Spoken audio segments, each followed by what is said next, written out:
Elles sont entrées comme si elles n'entendaient pas le silence. Mais crois-moi, tout le monde l'a entendu. 2 filles noires, identiques jusqu'à l'éclat dans leurs yeux et les lignes nettes de leurs tresses, ont franchi les grandes portes en pierre de l'Académie de Linford, comme si elles en étaient les propriétaires. Et peut-être qu'elles l'étaient, mais pas comme cette école l'entendait. Tu vois? Linford n'a pas été construite pour des filles comme Maya et Milan Carter. C'était une école faite pour les héritiers, l'argent ancien, les chaussures cirées, les noms gravés sur des plaques dorées, un endroit où les murmures te suivaient plus longtemps que les pas. Et ce matin-là, en passant sous l'arche d'entrée, ces murmures ont soufflé comme un vent froid acéré, sournois, et directement sous la peau. Des jumelles, a lancé une voix. Des filles de concierge, a gloussé une autre. Elles ont tout entendu. Chaque regard, chaque commentaire sucré en surface, mais empoisonné en profondeur. Mais elles n'ont pas flanché, pas ralenti. Parce que ce que personne à Linford ne savait, ce qu'aucune de ces faces arrogantes n'aurait pu deviner, c'est que les sœurs Carter étaient ceintures noires, formées par un père qui avait survécu à bien pire, vu le fond du puits, et qui leur avait appris exactement comment tenir la tête haute quand le monde essaie de te l'écraser. Laisse-moi revenir une seconde. Derek Carter n'a pas élevé ses filles pour qu'elles soient fragiles. Il bossait 2 boulots, n'a jamais raté un entraînement et croyait en la discipline comme d'autres croient en la messe du dimanche. Il leur a appris à bloquer les coups et à encaisser les attaques verbales aussi. Et ce qu'il leur a répété plus que tout, c'était « Ne laisse jamais la haine te définir ». Alors ouais, Maya et Milan. Elles n'étaient pas juste venues à Linford avec des uniformes. Propres et des sacs assortis. Elles étaient venues armées de chaque leçon que leur père leur avait donnée. Ce qu'elles ne savaient pas encore, c'est qu'elles allaient en avoir besoin de toutes, très vite. Parce que le jour 1 est devenu la semaine 1, et les regards sont devenus plus durs, les blagues plus méchantes, et le roi des visages suffisants. Logan Mercer a fini par passer à l'action. Logan, c'est le genre de prince d'école privée que tu sais qu'on n'a jamais contredit. Blond, tiré à 4 épingles, avec un nom de famille qui ouvre toutes les portes.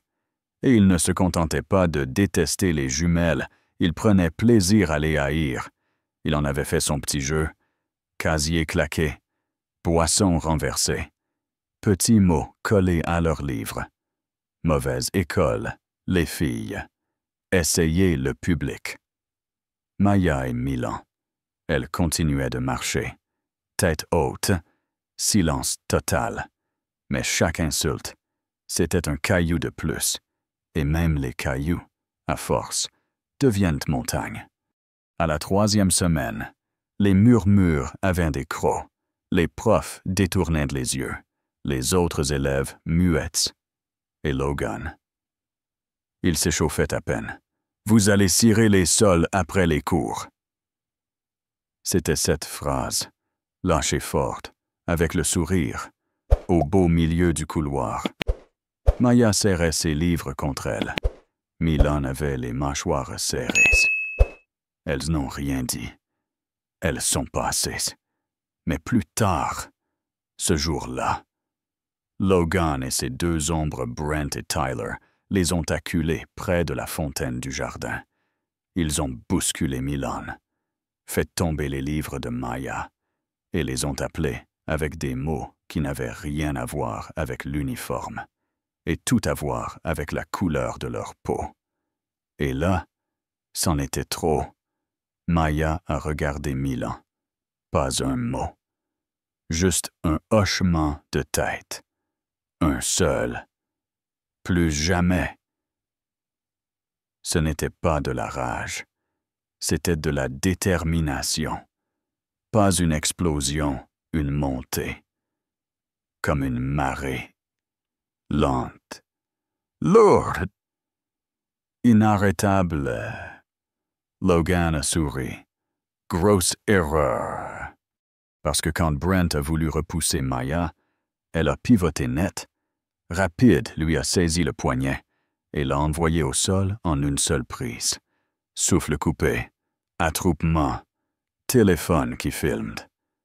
Tyler a foncé sur Milan, mais elle bougeait déjà. 2 pas. Une rotation. Un coup de coude dans les côtes. Il s'est écroulé, et Logan cloué sur place. Son petit royaume s'effondrant à ses pieds.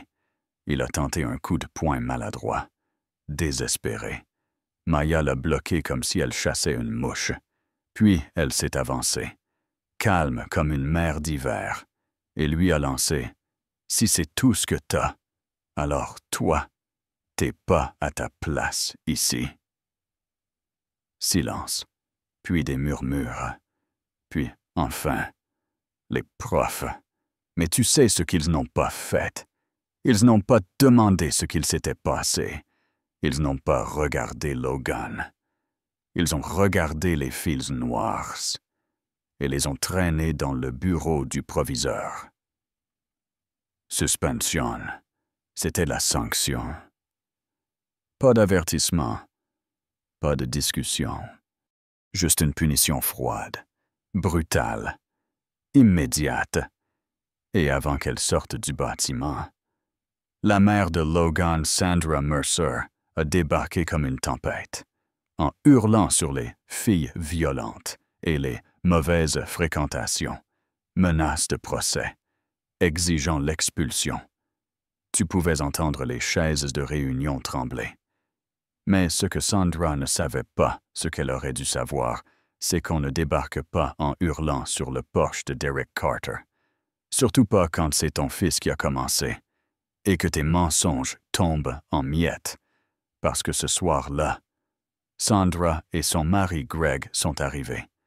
La rage aux yeux prêts à intimider, à contrôler le récit, à faire peur au Carter.